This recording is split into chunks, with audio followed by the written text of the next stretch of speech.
Are you an author? Are you technically minded?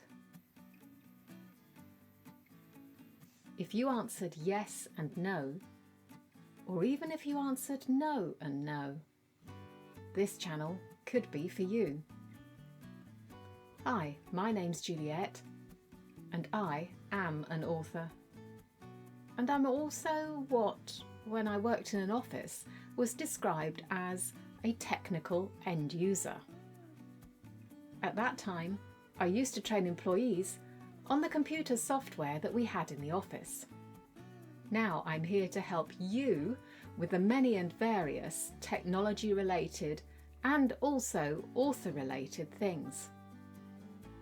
Of course, that doesn't mean that these things are author-exclusive, so welcome to all the no-nos. Double no's? All those who aren't authors.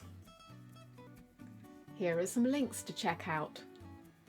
I'll see you there.